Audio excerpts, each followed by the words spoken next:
Good evening. Welcome to the Township of Hillsborough Planning Board. It's March 28th. Will you all please rise for the Pledge of Allegiance? I pledge allegiance To the flag of the United States of America and to the republic for which it stands, one nation, under God, indivisible, with liberty and justice for all.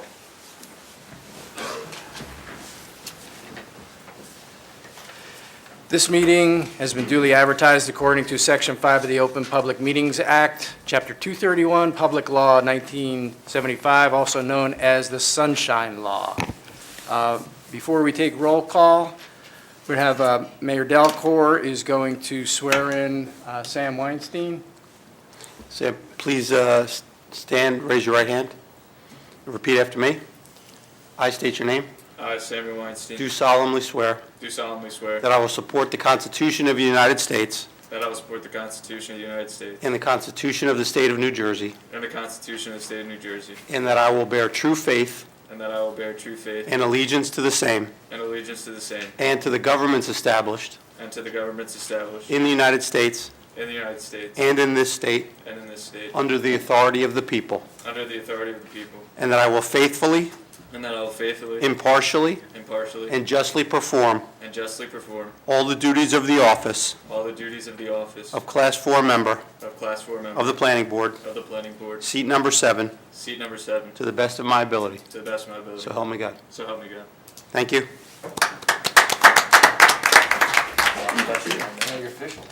Congratulations, Sam. Thank you. Welcome.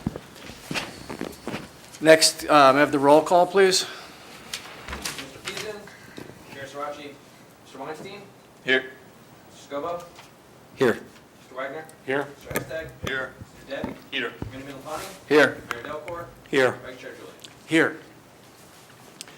Next up, we have the consideration of meeting minutes. The first meeting minutes, we have a few here, so we're going to, first ones are from December 13th, 2018. We're going to take a quick look and then somebody make a motion to pass them, please.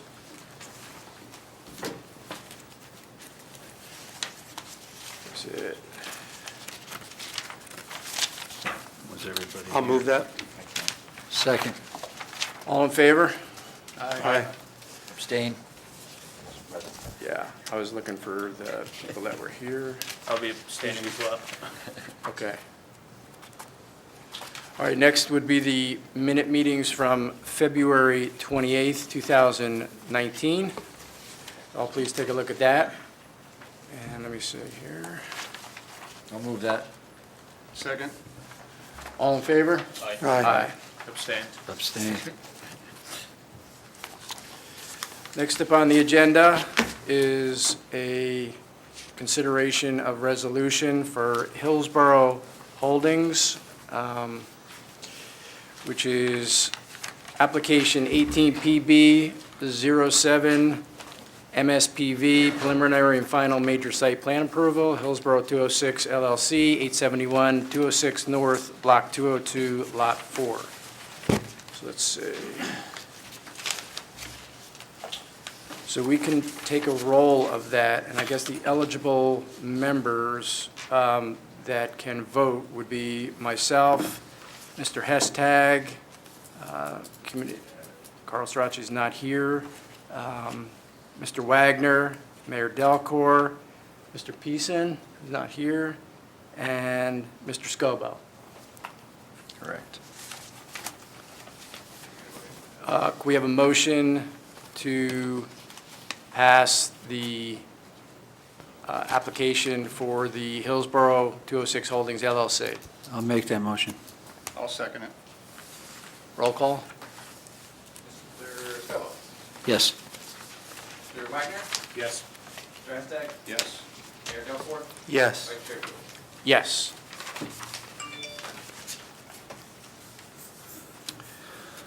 Okay, next up on the agenda, we have the planning board business, and tonight we're going to have the capital planning presentation.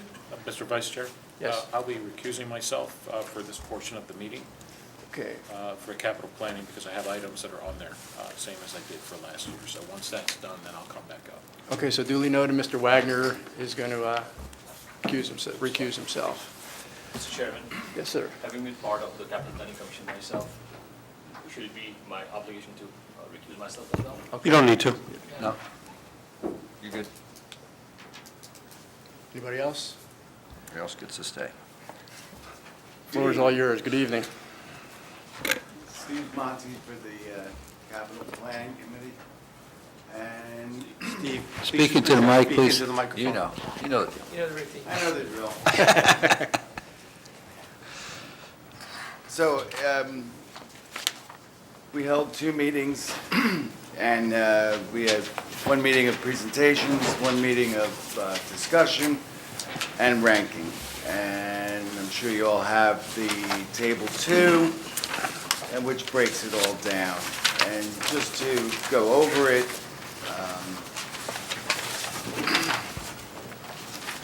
rank number 1 is to replace damaged wood guardrails, various locations throughout the township. This is something that's been an ongoing project, and it's a safety issue. Back page.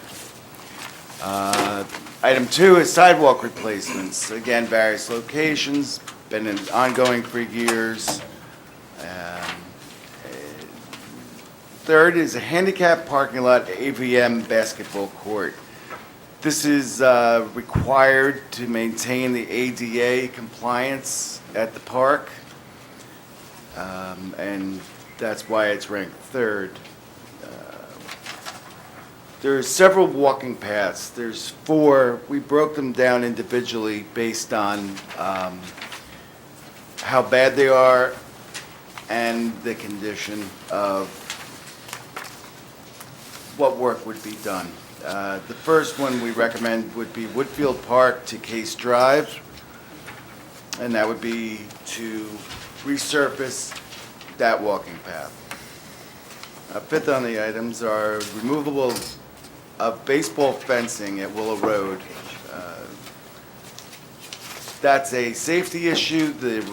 There was a storm last year that damaged most of the fencing, and the park is no longer used for baseball, and it's going to be repurposed in town for all the people in town to use as a park. Sixth item is a 2018 Ford Glavel Universal 16+2 passenger wheelchair accessible bus. The bus that would be replacing is a 2006 with 170,000 miles. I don't know if you were privy to seeing the video last year of the bus rattling as they drove it around the parking lot. The windows are all in need of replacement. You can't see out of them. And this is the bus we use to transport the seniors to either the grocery store, doctors, whatever appointments they may have. Rotary is also donating $21,000 towards this vehicle.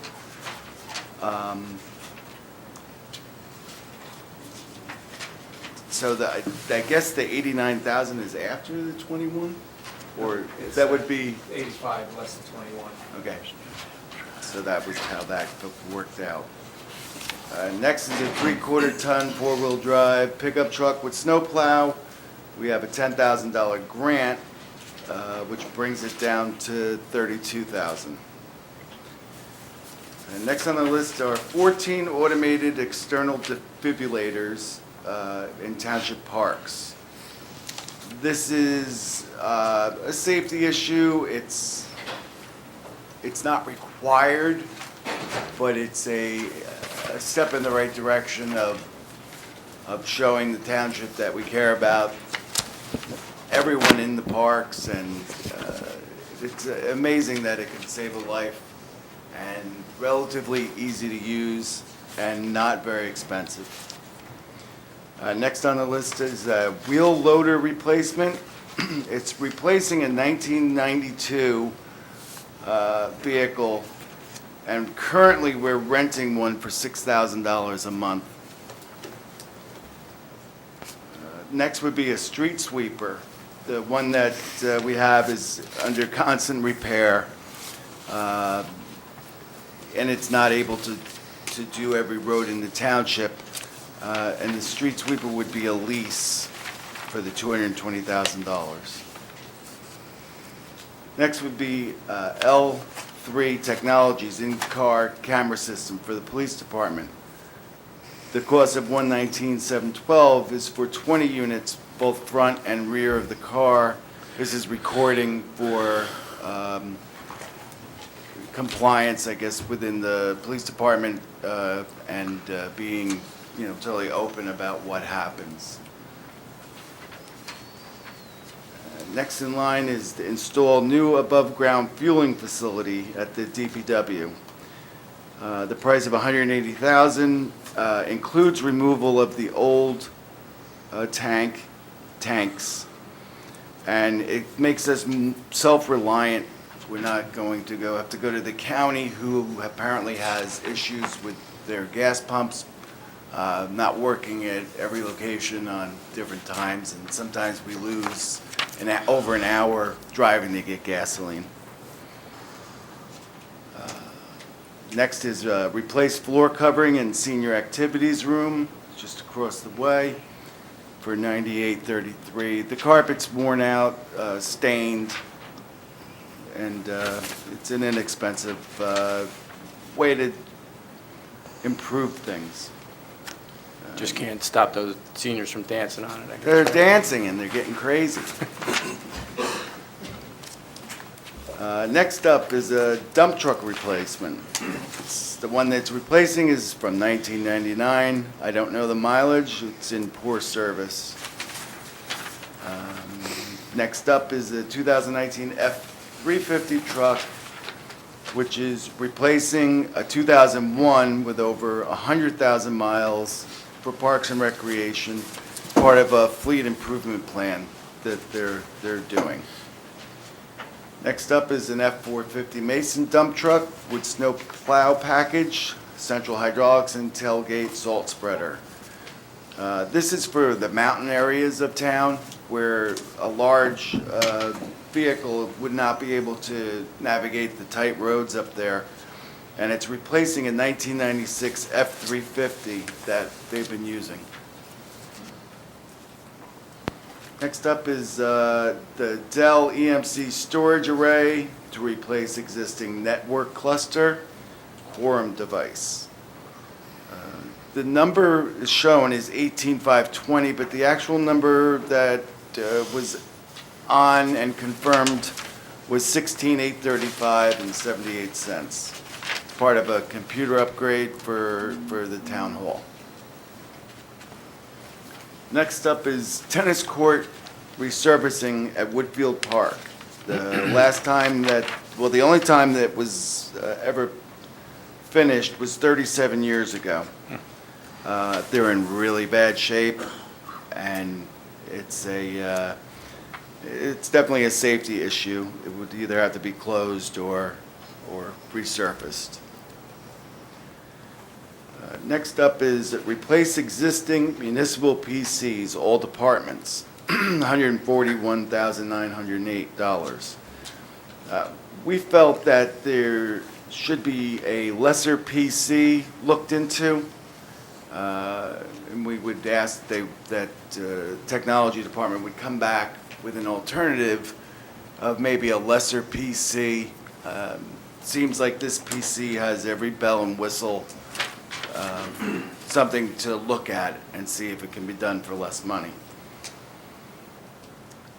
Next up is a Ford F-350 utility body truck with snowplow, replacing a 21-year-old van.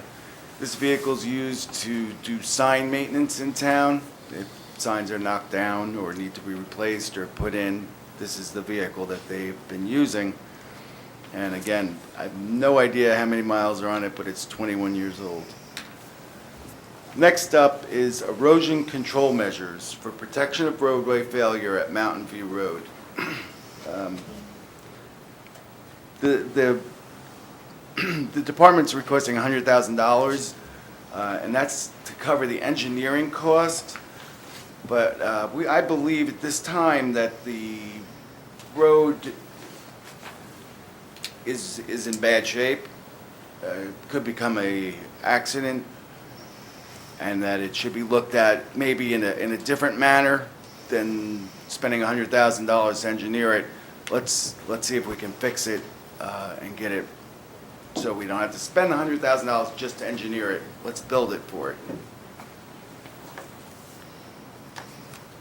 Next up is 3 more walking paths. The first one is Case Drive to Beekman. Next one is Marshall Drive to Pleasant View Drive.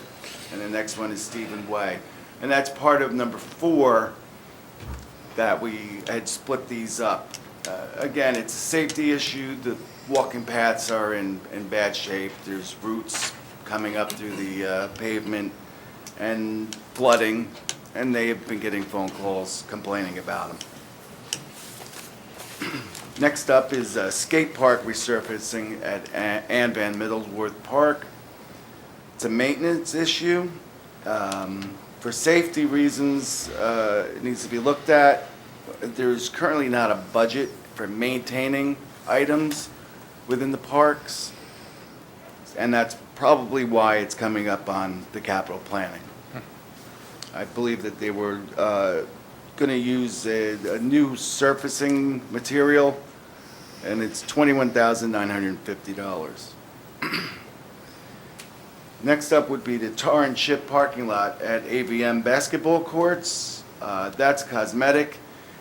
It ties in with the number 3, which is the handicap parking lot at AVM, and it just makes a more continuous parking lot rather than a pad that's paved up by the basketball courts themselves. Next up is a power broom for front end loader. It's used in emergency cleanups. If there's a hurricane, a storm, trees fall on the road, they're able to get out there, get the road cleaned up and reopened. Next would be to tar and chip parking lot off Amsterdam Drive. Again, that's cosmetic. They're hoping to expand the parking area there, that there's a lot of cars that come there, and they end up parking out onto the grass and whatnot. The next item is chip and seal parking lot at Woodfield Park. Chip and seal parking lot at Woodfield Park off Marshall. Chip and seal parking lot at the football complex, left-hand side and right-hand side. Again, that's just to organize parking and clean up the appearance of the parking lot there. Next up is 2 miles of walking trails, AVM Park to GSA property. That's a work in progress. It's on the budget request. The next up is to remove the building and install a pavilion at Merdinger Trails, and that's $180,500. The last item is an automated license plate reader compatible with the L3 system that's going into the cars, the cameras. And this would be for one license plate reader on one police car. So the way we ranked this, we felt we did a sufficient job in finding things that were safety related, insurance related, and what's needed to be done, and that's how we prioritized everything. Is there any questions on our process or clarifications? I'll just ask one question. In the past, the committee has kind of segmented the list into high priority, moderate priority, and low priority. For the sake of, let's say, the high priority, what numbers would you include on, in your opinion, as a board, the high priority? 13 high. The top 13? Yep. Yeah. The priorities were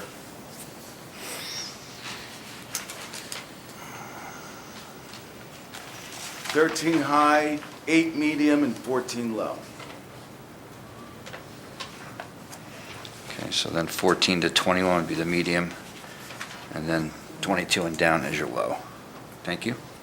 We were, We were also guided somewhat by the rankings within each department. Mhm. So the departments came in and, they all had a wish list and they said, these are our priorities. So we let that guide us. Okay.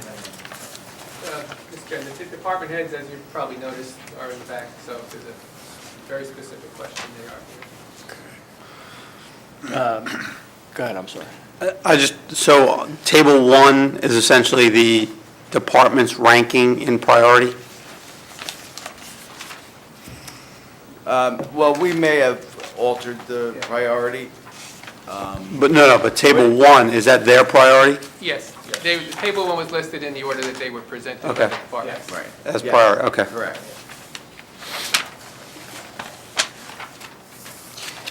So I got a couple questions.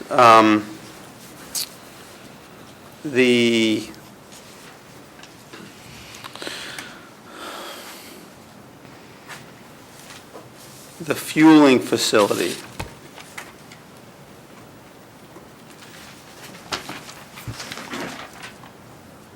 We have existing capacity and county capacity, right? And maybe Rich, I don't know if I'm not sure that, if the existing capacity, if that fuel tank is functional at this point. I don't know if it's been taken offline. I don't recall off the top of my head. I think it was explained. Rich, can you come? Yeah, let me ask Rich. How you doing, Rich? Hi, Rich Resavy, Public Works. What was that last name? Resavy, R-E-S-A-V-Y. Can you just tell me about the fueling? Yeah, currently, we're going to the county. They have 3 different sites.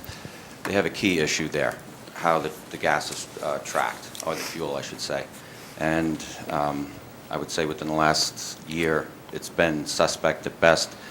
I'll use an example that happened recently with the social services bus. They went to the Findern facility, the Roycefield facility in Hillsborough, then to the Findern facility, then they ended up by Chimney Rock in Bridgewater, and it was literally a half a day to get gas. And if our guys are doing that, our department's almost $1,000 an hour, and you factor in trucks and everything else like that. When that's taking place, you're not getting any value out of us at all, and it's happening more than once. So from a safety perspective, during hurricanes, I know OEM is here. John, we've talked about this. The chief is on board with this. We have 2 big decommissioned tanks at the property. They need to go. Putting this back in place is good business, and we gave it a little bit of a harder push this year. Okay. That cost includes the removal of the existing stuff, Yes. correct? Yep. It's complete. Yeah. Thank you, Rich.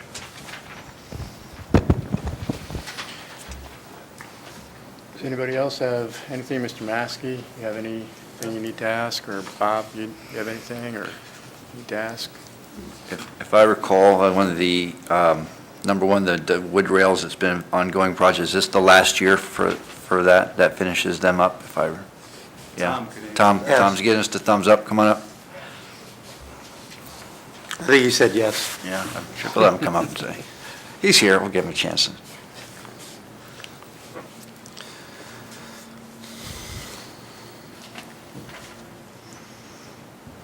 Yeah, hi, Tom Bellinger with the engineering department. Yes, this should be the last year for the guide rails. We spent in the last 4 years $400,000. We replaced all the bad ones. We got ones along Mountain View Road and a couple other areas, but this should be the last year for it. Actually, we're going to try to use some of that money on that problem on Mountain View Road with the erosion control to see if we can put some extra long posts in for the guide rail until we decide what we're doing with that road erosion. But yeah, your question is this should be the last year. Hey, Tom, before you leave, I know it's actually on Bob's list, but question. Can the parking lots be part of the chip seal program that we've already blessed? It's not particularly significant dollars. Yeah, I mean, well, that's something that our Public Works will do, but you want to know if it's a part of our program? Or? No, can it be? That's something I think Rich has to handle. Okay. I mean, in parks, but it could be part of it. I mean, it's just that the money has to be there for it. Right, but we've already allocated a bunch of funding for chip seal, right? So Yeah. it's not big dollars for half a The dozen thing is, though, that parking lot the projects. money that we did for the high-performance chip seal, I think what he's planning on doing is the normal chip seal. We don't want to use that high-performance chip seal money to do the parking lots. We want to keep that for our roads. Okay. So I don't know, Rich, you mentioned it. Yeah, currently we have a couple roads prepped. I would have to get with Jeff Huxley to pin that down exactly, but we do normally do that a year in advance. So we could probably do that going into the future if we know it, and we'd probably ask for a little bit more money because we like to keep that going on certain roads.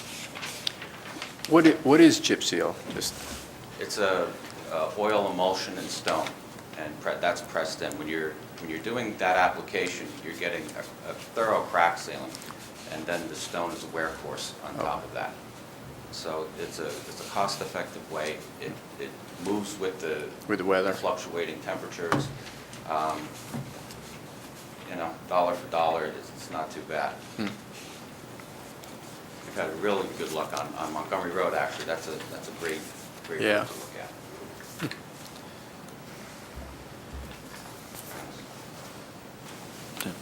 Thank you. Thank you. Sir. Yeah, I'll just make a couple of observations. I noticed I guess it didn't make the high priority, but number 15, the truck for Parks and Rec, I recognize that, I believe, as being on the list for a couple of years now. And so, you know, that I guess the priority, you know, probably warrants a close look if they really need that this year. And I only bring it up again because I know it has been I believe it's been on the list for a few years, and I don't think it's kind of made the cut. So I just want to recognize that. And then also the number 18, the tennis courts at Woodfield Park. You know, I remember going to those for a number of years now, and they've been in pretty bad shape for quite a number of years. And now with some more development near that area, you know, that might be something that warrants, you know, a closer look. I think that might be helpful, and it would get used a lot more than it does now, and would be a safety issue improvement as well. That's all. Thank you. There's one other one that I'm familiar with because I've walked it. The rehab case to Beekman. I know we set aside the other case to Woodfield, but I think we do have a safety issue there. I think we need to think about that one. Because there's You're talking about huge. Woodfield Park to Case Drive? No, case to Beekman. 22, item 22.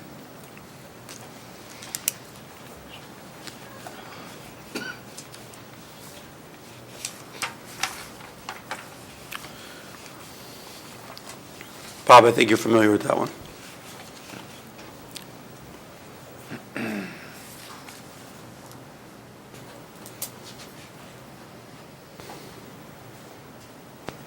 Good evening, Bob Wagner, Director for Parks, Recreation, and Social Services. The four that are on there are over, they're the walkways that connect through the neighborhood. The first one, which I think was ranked, I have it right in front, I think it was number 3 or number 4. That was a safety issue. That's a drainage issue. Yep. Where there's a pipe that needs to go underneath. What happens in the fall and through the winter is it rains, it floods, it freezes, and it's one of the main entrances and exits for people to get into the park to walk their dogs, or when the weather's nice, at least to walk around. So that's why that one was ranked higher. The other ones, again, are all safety issues. The development was put in, I believe, in the early 80s through the mid-80s with the trees that grow and all of that sort of stuff. It's like some of the sidewalks, the pavement, the roots have come up. There's some tripping hazards. They need to be cut out. The roots need to be taken out, and they need to be resurfaced. That's why you'll see 4 of those areas for that particular. They're all in about the same shape, so they all should be done at some point. I think part of our process of ranking them is, we took the worst case scenario, made that a high priority, and then moved the other ones to medium low. Strictly because we wanted to see if we could stretch it, do one pathway a year. And we don't have an infinite number of, in a budget, to tackle every single thing in town, so we kind of were just I'm aware. guidance. But, yeah, we agree that the Woodfield Park, the Case Drive is the worst case scenario, and the other ones just fell victim to a ranking process. Not that they don't require attention, but take care of the worst first. Okay. Thank you. Thanks, Bob. Thank you. Anybody else? Yeah, Let's go, Bo. these things are all on here for reasons. I think they're all good reasons. If we could afford everything, I say get them all. If you have to eliminate some, just take a few off that you really think could hold off to another year or so and do it then. But if we could afford it, if the money's there, these things are going to come up next year or the year after. Let's do it now when we can and if the money's there. Because we're just going to keep kicking the can down the road and we're going to come up with the same thing next year and they're going to be prioritized and in maybe a different way. But let's get it done if we can. One of the things that alleviated some of our ranking issues was that the roads were taken away. Roads are no longer part of the capital budget. They're part of a bond issue. So it made it, we took the roads out because they would be number one every year. Absolutely. So now we looked at within town, but we don't know a number. We don't know that we have $1 million, $2 million. We don't know what the budget is. So we have to rank them blindly and say, Then I think you're doing a good job. this is the most important, and this is something that can be put off. It's not a crisis. Yeah, I think that's what's important about doing as Sean indicated, sort of the high priority ones. Knowing where you have the 1 through 13 is high is helpful, just to segregate, because we don't know what the budget is yet. Yeah, we don't know either yet. Yep. I don't know if anyone knows the budget Yeah. yet, but, you know, I'd rather not have a number in my head, because I just want to spend it then, right? Let's prioritize blindly. Through our own experience of going out to these issues, you know, I take time, I go out to all these different areas of problems and determine it's not as bad as this one, but they're bad. It is what it is.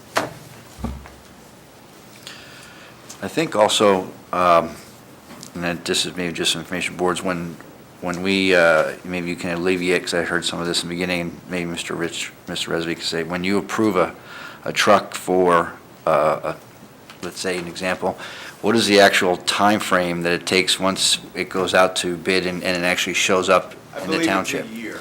Mr. Rich, why don't you come up and just for the people's aspect here in the room? If you're looking at one of the Mack trucks, I'll use that as an example, the single axle, that's going to take at least, in time frame, about a year, depending on what we're having put on that. Meaning the salt equipment that we have, the brine tanks, all of that, that's a custom application after the cabin chassis is built by whomever it is.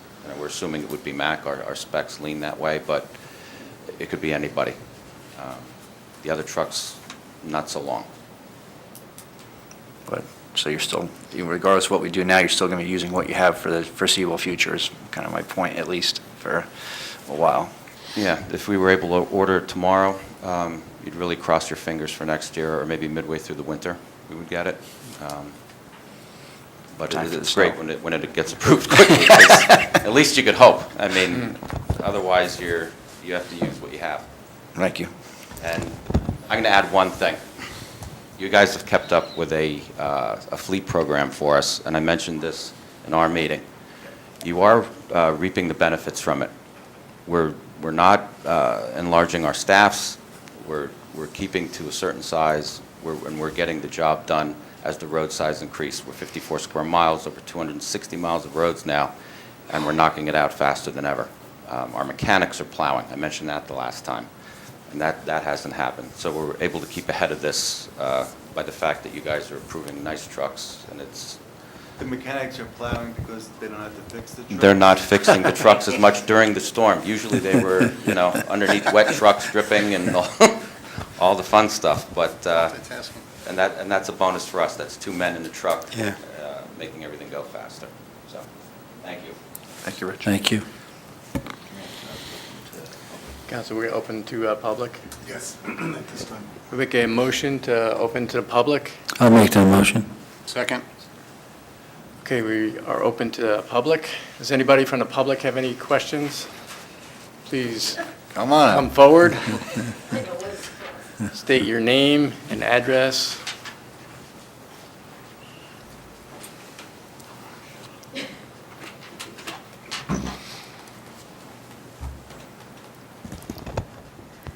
Hi, Susan Gulliford, Hunt Club Road. Some of my questions, we had a little trouble hearing some of it. First, on the defibrillators for the parks. Yeah. Okay. The question is, I couldn't understand, were we replacing them and we already have them there, or you're saying we should get them? We don't currently have them. Okay. It's something that we think we should have, and they've come down in price from, just within the last few years, they've come down dramatically in price. They're affordable now. Okay, obviously I have an interest in that. We had one donated by a citizen to the township last year, and we, at that point, thought it was a pretty good idea. Maybe we should. Would that cause any lowering of our insurance costs for the township to have them in place? I'm sure it's minimal if it is. Yeah.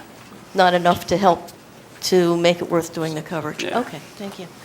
The street sweeper replacement.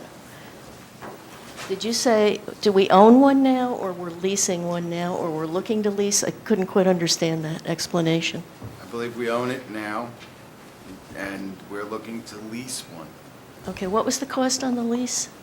$6,000, I believe, a month. A month? No, that was the wheel loader. Oh, okay. That's, yeah. This one is $220,000. Lease annually? No. Over the Is- course Total cost. of years. That's what threw me. Okay, over several years. And that would be better in comparison to a new purchase or hiring a company to do it, to do the street sweeping?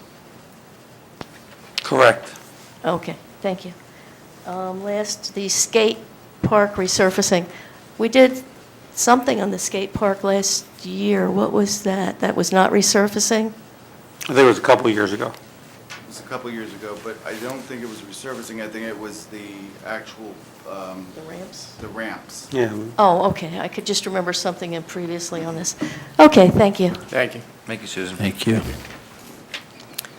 Any other questions or comments from the public at this time?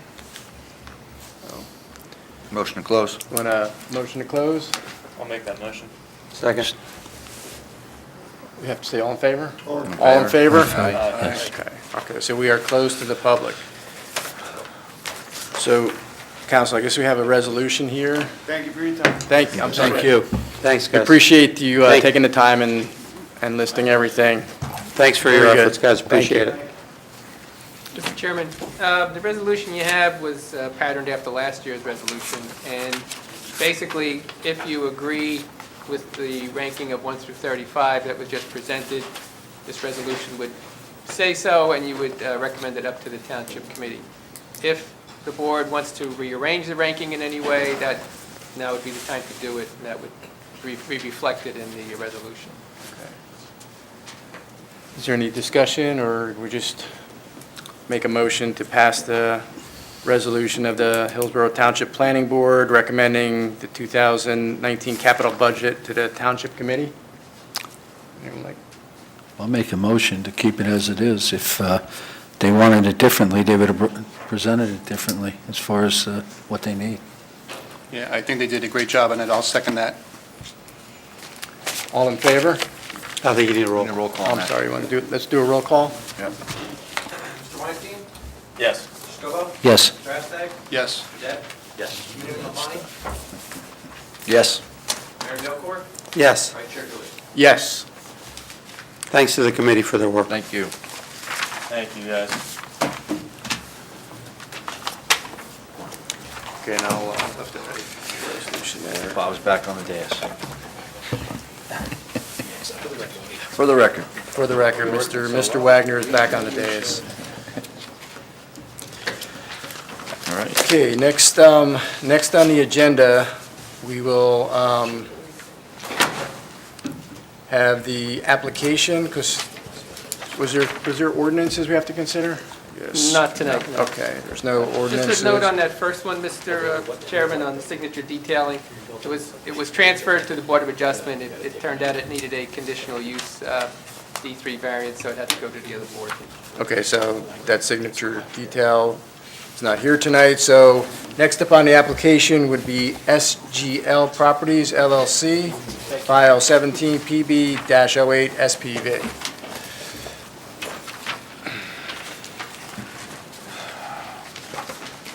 Good evening, Mr. Chairman and gentlemen. Please use the microphone. Mike, plugging in? All right, gentlemen, my name is Jim Stahl, S-T-A-H-L. I'm from the firm of Boris Golden Foley, Vignolo, Hyman and Stahl in North Brunswick, New Jersey. You may have seen some submittals by Peter Lanford. Peter is now a member of my firm, and we're glad to have him. So that's why I'm here. We share some of the duty. I just don't know who to look to ensure that we have jurisdiction. I know the notices were provided to the board secretary. I'll note for the record that Mr. Vice Chair and for the applicant that we reviewed, service is appropriate, and believe that with regard to the SGL application, there are some C variances and some waivers, and I believe that the board has jurisdiction. Can you use the mic, please? So the audience can't hear you. I'm sorry, Mayor. First of all, with you, the notices appear to be in order. Second, with regard to the variances and the waivers which are requested in the application, the board has jurisdiction. Thank you. We're dealing with Lot 5, Block 2. It's a minor site plan approval with a bulk variance and certain waivers to construct a 2,000 square foot lean-to, detached 2,400 square foot pole barn, additional parking, and 2,500 square feet of portable fuel storage tanks in the LI zone. I have Mr. Michael Ford here from Van Cleef Engineering, who I expect to be the primary and only witness, but my clients are here to the extent more information is necessary. I acknowledge on behalf of the applicant receipt of the following: the T&M report dated March the 20th, 2019, the Hillsborough Planning Report of Patrick Gorman, March 20th, 2019, and the Environmental Commission report. Looks like it was filed. It didn't have a date of March the 26th of 2019.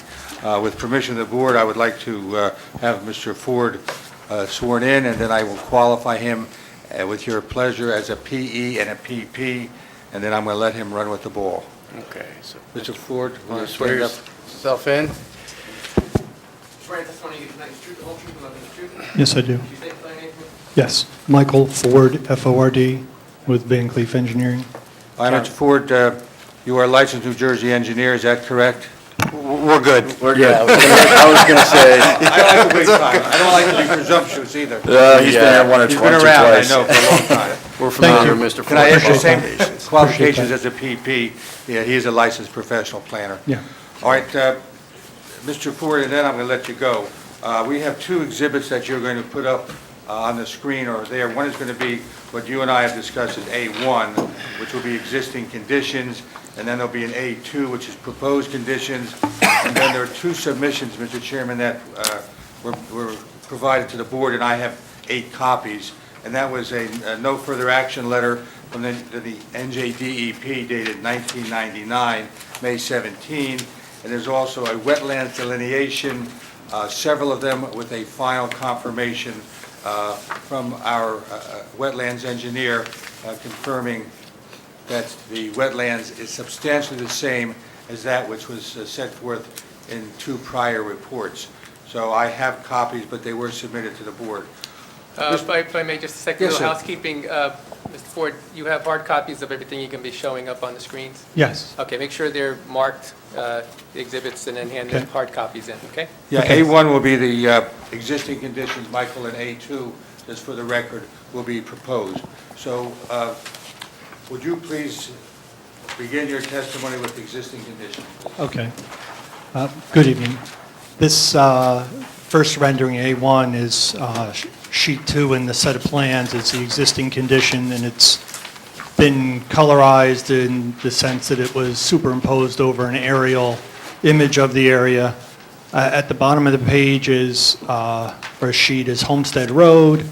Along the east side of the property is the railroad. Actually, just off the sheet here is the bypass. You maybe see a little portion of a structure there. And then on the west side of the property, as well as the north side of the property, are, I'll say, essentially existing industrial uses that are part of the Hillsborough Industrial Park. This is basically the most southeastern corner of the Hillsborough Industrial Park. And then to the west, if you continue on Homestead Road, it intersects with Route 206 at a signalized intersection. And then directly across the street from us is an agricultural use. There's no residence nearby. The existing property is currently owned and operated by the applicant as a contractor's yard. There's an existing building and one access to Homestead Road. There's a completely secure fence around the perimeter of the property with a gated key pad entry, which I've got the hand over right now. And then there's a portion of the property that's paved, and then a portion of the outdoor contracting storage area that's stone. And that's what I'm highlighting now. And then also, if you're familiar with the property, perhaps driving by or even seeing it from the existing portion of the bypass that is constructed, there's a cell tower, and that's what I'm highlighting now. That's owned, operated by others. Part of the reason for this application is to basically replace parking spaces that were eliminated when the cell tower was installed. This front corner of the existing building is where the offices are, adjacent to the cell tower area, and the area where the cell tower was installed was previously about 3 parking spaces. So when the cell tower was installed, this parking was eliminated, and that was right where the front door, if you will, of the building existed. So perhaps maybe now I can go right to the proposed condition, but before I do that, I'll just highlight where the proposed conditions will be placed. So to replace those parking spaces and provide a handicap accessible parking space, which doesn't currently exist at all on the site, there's a small parking area proposed in front of the building of about 5 spaces in this area that I'm highlighting. And that parking area you'll see on the next exhibit is about 100 feet from Homestead Road, so it's a considerable distance away. There's a area basically at the rear left-hand corner of the building, the existing building, which will be the location of a proposed lean-to. And the reason we call it a lean-to is that it'll attach, the roof will attach to the existing building. There'll be an enclosed side here, and this is one of the questions in the reports, and I'll highlight them as I describe it. There's a side of the lean-to that'll be closed, and then only the rear portion of the lean-to will be open to the existing outdoor storage and paved area. So that's attached to the existing building. The second structure, and that's a 2,000 square foot lean-to, no heat, for storage of equipment, so that equipment that right now is stored outside in the gravel parking area that's open to the elements can be housed in a structure that better protects it from the elements. The second structure that's part of the application is a 2,400 square foot pole barn. It's a long pole barn, and I'm highlighting the location of it right now. It's off the end of this gravel storage area, and again, that'll be no bathroom, just electric and not a heated structure. It will be completely enclosed. There'll be 2 doors. The main access will be off the end of the gravel storage area that exists now, and then 2 other man doors at basically each end of the structure, as would be required by building code for access and emergency exit of that structure. And that's basically parallel to our easterly property line, which is adjacent to the railroad spur, or the main railroad line.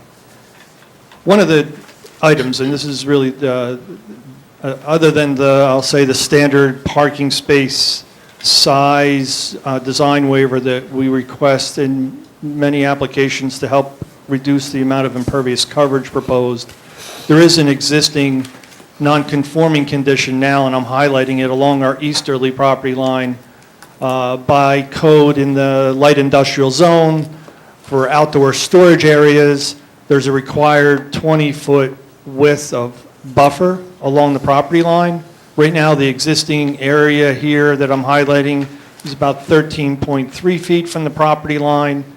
As I highlighted already, our immediate property neighbor is the railroad, and then beyond that is the bypass. So we're seeking relief to maintain that existing and proposed condition. It's not being changed as part of this application. And that's an existing condition? Correct. The property main building is where the bathroom facilities are for workers, and that's connected to public water and sewer. Okay, now I'll go to the proposed condition. You can see this is a color, this is what we're calling A2. This is a colorized version of the site plan sheet 3. It also includes the proposed landscaping elements as part of the application. You see we've highlighted the existing paved and gravel surface areas that will remain unchanged in gray. The existing building is in a light beige, and then the only 3 new elements as part of the application are this access driveway to 5 parking spaces directly in front of the office space portion of the building, and that includes the 1 handicap parking space. The lean-to at the rear left corner of the building is illustrated in a dark brown, and then the proposed pole barn is also illustrated in the dark brown. As part of these site improvements, there'll be regrading, drainage improvements. The total net increase in impervious coverage is less than a quarter acre. It's 0.21 acres, so as your board engineer has highlighted in his report, it's not subject to the DEP stormwater standards. However, we have, as part of the project, proposed stormwater improvements in that we're proposing this parking area to be constructed of porous pavement, so it provides for water quality of the runoff from that paved area. There's existing drainage inlets in this front portion of the lawn area of the site now that will ultimately connect to. And then as part of the pole barn, we're proposing an underground basin, if you will, I'll call it a dry well, to collect roof runoff from that new structure and promote groundwater recharge and reduce the runoff. So the net effect of these even nominal increase in impervious coverage, less than a quarter acre, is mitigated by the stormwater improvements that we're proposing. And then the total overall site is 5.9 acres, yet we're in total disturbing only about 0.8 acres, or exactly 0.76 acres of that site. With regards to landscaping, we're proposing evergreen trees around the parking area to shield that. Again, that parking area is just over 100 feet from Homestead Road, and at this point on Homestead Road, if you're familiar with this section, there's an overpass over the railroad at this location, so Homestead Road itself is actually elevated quite a bit as it comes over the railroad overpass above the site. So you're, in a sense, kind of looking down into the site. You don't really actually get a good view into the site until you get, all the way to the western portion of the site where the access driveway is. So just by elevation difference, we've got some effective shields. And with regards to this pole barn location, not only are we proposing at a location where, again, it's, not really a clear line of sight from Homestead Road because Homestead Road is so far above elevated, above the site, but we're also about as far as you can get from the restricted areas of the site, which is a wet area and wetland area that was discussed as part of the presentation. And then also it's right off the edge of the existing gravel outdoor storage area, so it'll help to, as a structure itself, buffer or screen the view that you might have from Homestead Road into this storage area.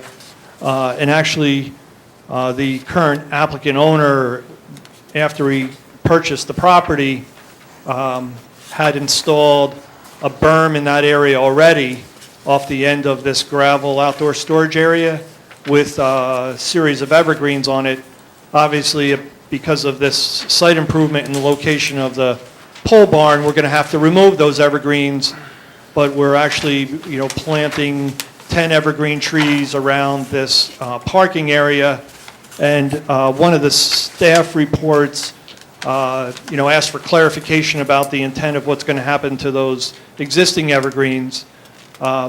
They'll be removed, and if the board would like, we can perhaps say, take some of these evergreens that we're proposing off the end of the parking area and put them on either side of the pole barn to enhance that visual screen. But right now, we have a pretty good, and I'll flip back to the existing conditions, existing tree line, albeit deciduous, so in the winter, it's not going to be a screen, but we're not touching these trees. In fact, other than the evergreens that were planted by the owner when he purchased the property, there aren't any trees that'll be disturbed as part of the application.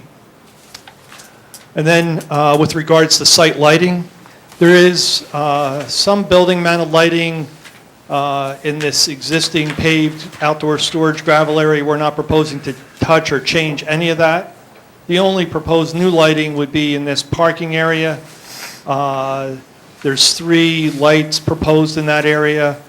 As pointed out in one of the review letters, there's some discrepancies on the plan.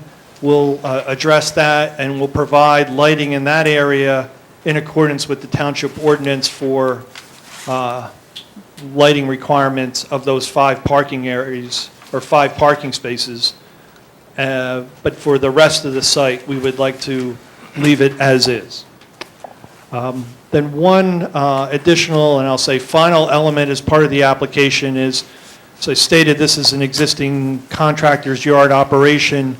What they would like to do is propose 2 diesel fuel above ground, I'll say portable storage tanks, 500 gallons each at this location that I'm highlighting now in the plan. Those tanks would be installed in accordance with any environmental EPA, DEP requirements, and in accordance with your building subcode officials, the fire subcode official. They're double wall tanks to contain potential impacts. We would propose bollards around those areas, the area of that fuel storage tanks. There is an electrical connection to facilitate the pumping that has a quick disconnect, and a nearby fire extinguisher, and any other elements that the building department and fire subcode official would require the applicant would certainly comply with, including the Environmental Commission's suggestion that a spill prevention containment plan be put in place. Spill prevention, countermeasure. Countermeasures, containment, yes. Control. Control. There you go. Plan, yes, sir. I was just saying, could you identify the bulk variance and waivers we're seeking? Okay. The bulk variance, as I described earlier, is the setback for the existing stone area along the easterly property line adjacent to the railroad. There's also in the ordinance, connected to that required 20-foot buffer area, a requirement that that buffer area be placed in a conservation easement. We would suggest as part and parcel to the relief we're requesting for the existing proposed condition that the applicant not be required to provide or have a conservation easement in that area. Again, our buffer is to the railroad. And then there are design waivers with regards to the existing lighting that remains as is, and the proposed access aisle to the parking area is 25 feet wide, where 30 feet is required by your ordinance, and the spaces will be 9 by 18-foot spaces where the ordinance requires 10 by 20 spaces. Why don't you give us your brief planning testimony for the C variance for the record? Okay. Well, I think I probably said it too many times now. Our immediate neighbor that would be buffered would be the railroad. And then even beyond that is the bypass, which is substantially elevated at this location because the bypass at this location goes over Homestead Road. And then with regards to the design waivers, I think that's a practical nature, especially in a situation like this where the owner users would be frequent, knowledgeable users of coming to the site, working at the office. The parking would be more than adequate. So there's no negative impact in the requirements of the MLUL with regard to the grant of the variance you're satisfied would be met in this application? Correct. And if I may, Michael referenced the conservation easement. I think we're all familiar with the conservation easements. We're adjoining a residential zone for residential purposes, and the board likes to put a conservation easement that there's no swimming pools, slides, gym equipment, sheds in the conservation easement to protect that area. I would request, I always have to be careful with my words, that it's not really feasible, if you will, to expend the money for engineering and legal to prepare the meets and bounds, and then to have the township attorney do it, have me involved. So unless the board thinks it's necessary, we would request a waiver as to that item. And when the board is ready, we can go through the three reports. I don't know how the board does it. Yeah, I can go There's through one other the... variance, you missed the parking in the front yard. Yes. Yes, in the light industrial zone precludes parking in the front yard, and that, while we're beyond the front yard, required front yard setback, because of the existing building's location, which is basically centered in the property, the parking in front of the building is considered in the front yard, and we would need relief for that location of the parking. And then in this case, the existing conditions really warrant and require that parking to be at that location. The existing office portion of the existing building, and there's actually two man doors, that access the building from the front, which is what this parking would facilitate access to.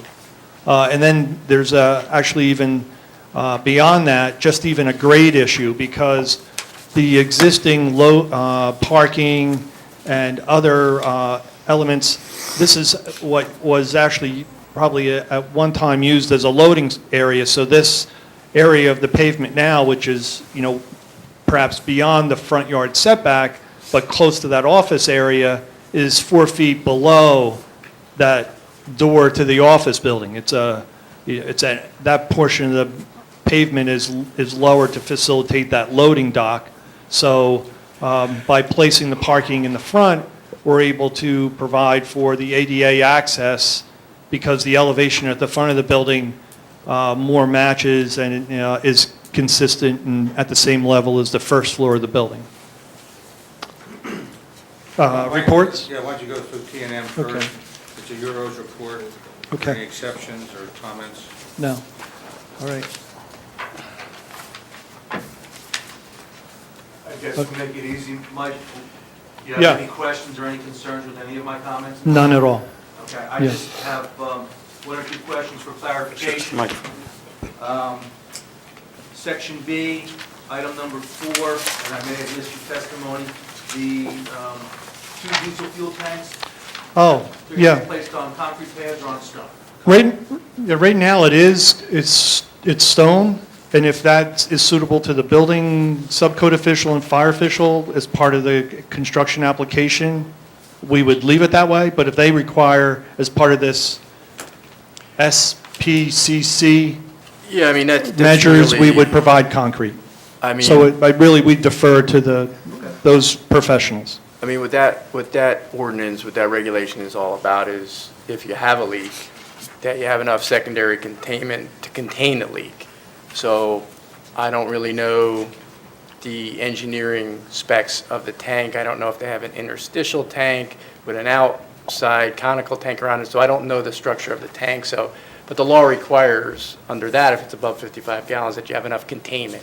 So you're going to have to. Whatever that containment device might be on top of the stone, but that may be portable with the tanks. So but that- we would comply with the requirement. Mike, just, I think, these tanks... Talk to the microphone, please, Counselor. I'm sorry. Okay. These tanks are taken from the site and taken to construction sites, is that correct? They're the same type of tank that is taken to construction sites. In this case, they're temporary and could be moved, but for all intents and purposes, this is going to be at the site and stay, and it's really to help with efficiency of use. So this would help to reduce truck traffic, I'll say, throughout town, so that the owners operating the vehicles and construction equipment can fuel on site rather than back and forth between service stations. Yeah, I mean, Yeah, the same type of tank. You're the ones that have to comply with the law. Correct. So again, the law is just, if there's a leak, there has to be enough containment within the tank itself, or the outer portion of the tank to contain the leak itself. So the description of the tank really doesn't mean anything in terms of you have to comply with it regardless. Absolutely. So that's what it Well, is. Mike, the agency having responsibility would be NJDEP and the Bureau of Fire Protection? Yeah, we'd be dealing with the local fire official. And whatever the regs are, we would comply, not a question. Yeah. Yeah, and I guess that would just be part of the resolution. I have no further comments. Why don't you do- Before you leave the engineering report, E1 and 2, both, one requires a waiver, one requires a variance. Could you address those, please? Okay, with the site lighting? Yes. Yeah, we'll comply with section 188-57 for the lighting within the 5 parking spaces and address the discrepancy on the plan with the lighting. And that's with regards to item 2. We're not going to have over, the section 188-57 allows up to 15-foot high poles that will not be above 15-foot high. Okay? So you won't need a waiver or a variance? Correct. Okay, thank you. All right, Mr. Ford, Mr. Gorman's report, any comments, questions with regard to those, or do we have full compliance? No, I think I've addressed the one item in discussion during testimony, which is bullet point 2 under item 6, landscape and lighting, referring to the screen, but...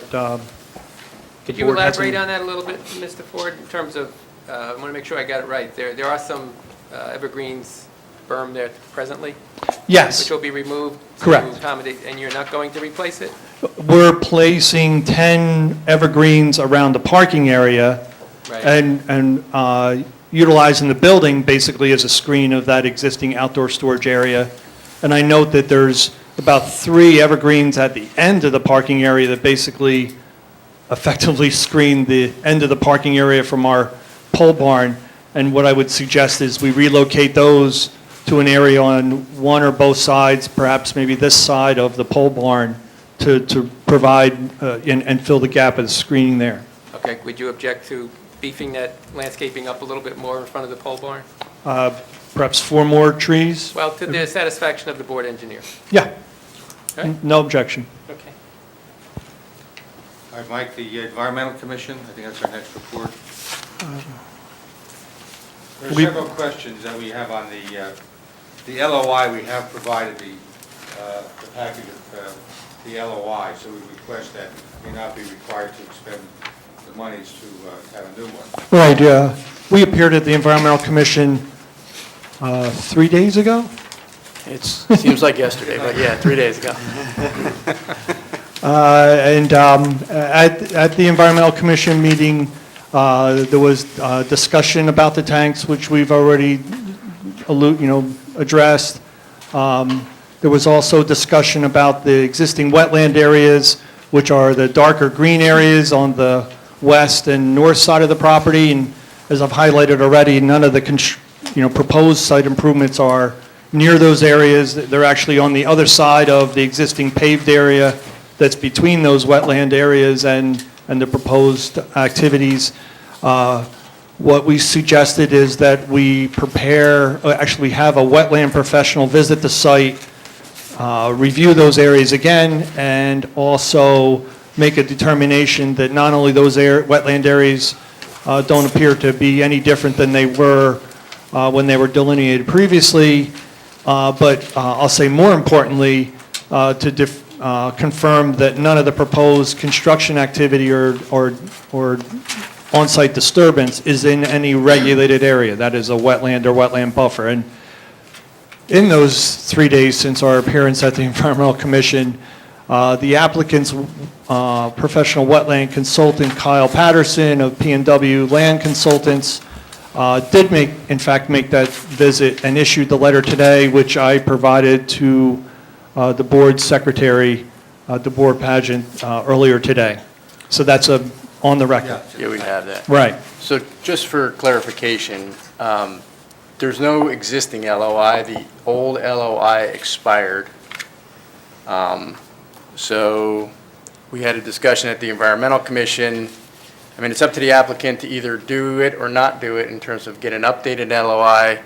But in lieu of that, their professional went out there, reviewed the property and provided the letter that's part of the package here from Kyle Patterson. So just for everybody's clarification, if the DEP came back and determined something different because something's changed over the course of time since the last LOI expired, which I think was over 10 years ago, that would be the applicant's, that would be on the applicant's shoulders in terms of compliance. Understood. Okay. Right. And none of these areas that we're proposing to disturb are in their natural state now. They're actually, existing lawn areas, gravel areas. And then the final item was a request regarding Phase 1. We haven't located a Phase 1, but I think we've done one better by providing the board with a letter issued by NJDEP indicating a no further action. That is, whatever environmental issues were previously identified at the site, and that was part of the prior operation, which was, I think, a propane filling tank operation. Yeah, made a determination that there's no further action and all the environmental issues have been addressed. Right. So we would request that be accepted as addressing that concern as well. Okay, so that's in everybody's packet also, because we talked about it the other night. There was a Phase 1 done. Aetna Gas Products was the prior owner of the property. And there's a letter in the package here from May 17th, 1999, and no further action from DEP on that. So, okay, yeah, we clarified that issue then. Thank you. That's it. That concludes our application, gentlemen. Okay, so there was also, I saw a letter in here from Somerset County Planning Board that said, since the outfall pipe from the outlet structures discharged toward the wetland, ultimately to the railroad, is requested the township handle the review of the stormwater management. Bob, did you see that, or? Yeah, I did, and they are providing the necessary retention with the dry well and the porous pavement, which will handle any of the increase in the impervious coverage. Okay.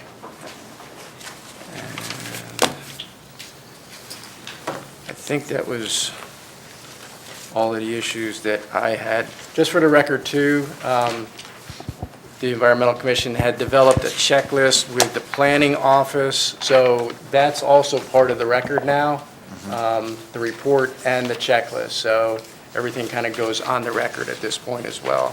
So the Environmental Commission started doing that, and that'll hopefully be a practice going forward, so. Does anybody have any questions at this point for the applicant?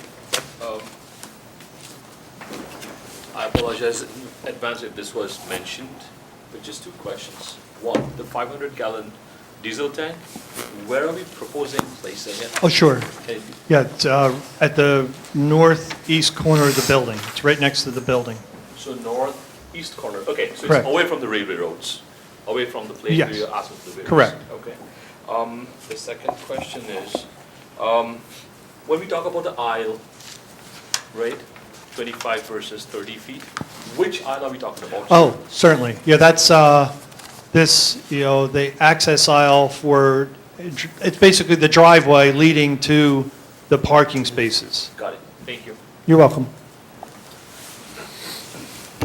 Can we just confirm in particular, the pole barn is primarily for vehicle and equipment storage, correct? No hazardous materials or things along those lines? Correct. Okay. Yeah.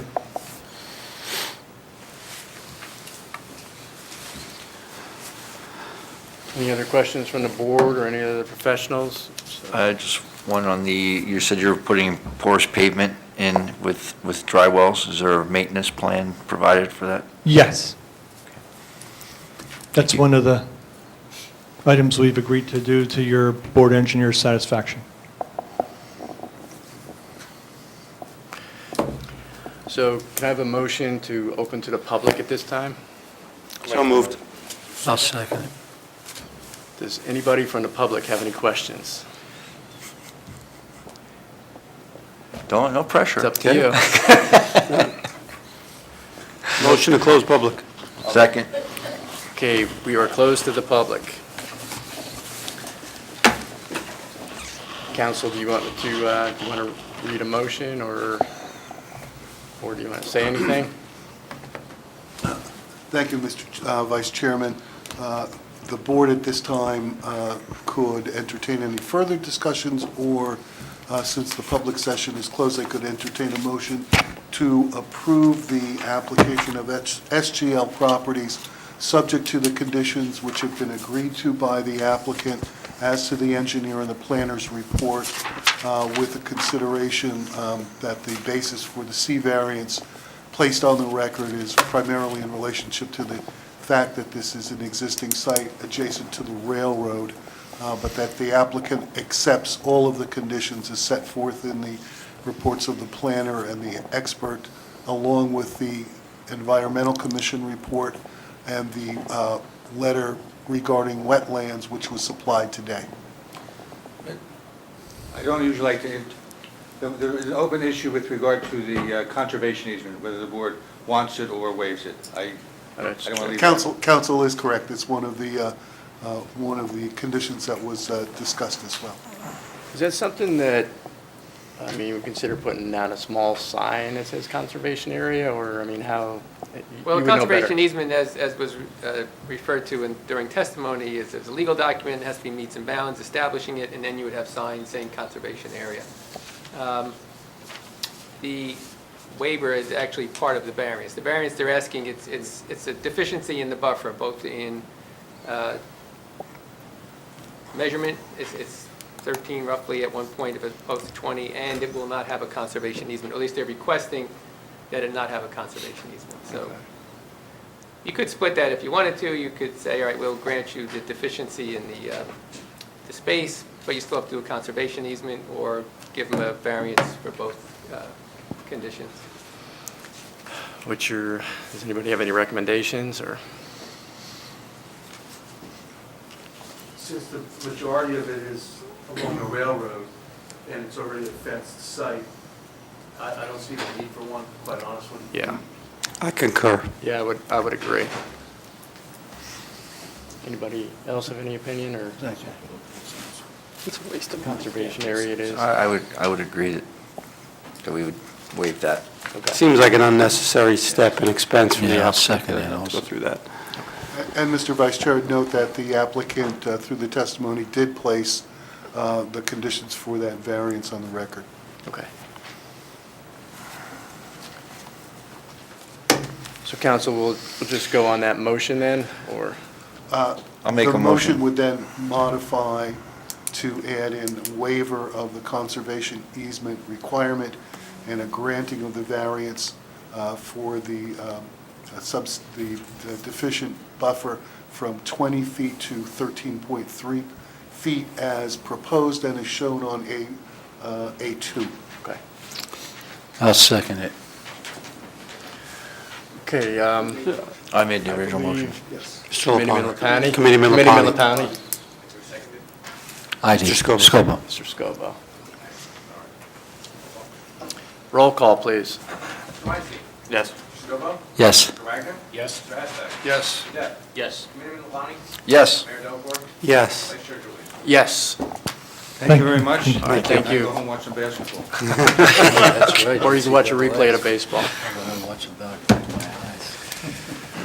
All right, I guess there's no other business, so I need a motion to adjourn the next meeting. I'll make that motion. Second. Hold on. Already made. Just yet. Sorry. We got meetings coming up. Got up over my skis. Just a reminder, the next meeting is April 4th. There is a large application that night, so if you can't make it, please let us know beforehand. I might not be here. I won't be here. I'll be out of state. Okay, everybody else? I might not be here. I'm going to Citi Field. You know, I could have guessed that. That doesn't If work. I get back in time, I'll be here. Okay. All right. All right, does anybody have anything else, or we just have a motion to Motion to adjourn. I'll make that motion to adjourn. Anybody second it? Second. All in favor? Aye. Okay, we are adjourned. Thank you. David, you knew so.